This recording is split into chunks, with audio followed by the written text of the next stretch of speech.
મારા ભાગ્ય ખુલ્યા, મારા પાપો હર્યા, આ ભરત ક્ષેત્રે મારો જન્મ થયો. એવું પરમ પવિત્ર શાશ્વત તીર્થ શ્રી શત્રુંજયનો સ્પર્શ થયો.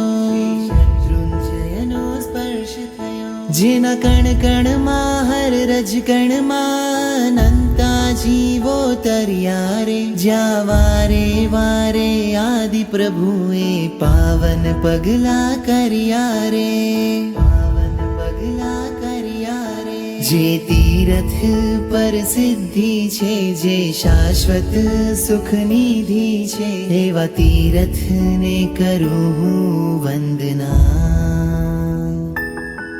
જેના શિખરે ઋષભજી છે, જેના તળિયે જય તળેટી છે, એવા તીરથને કરું હું વંદના.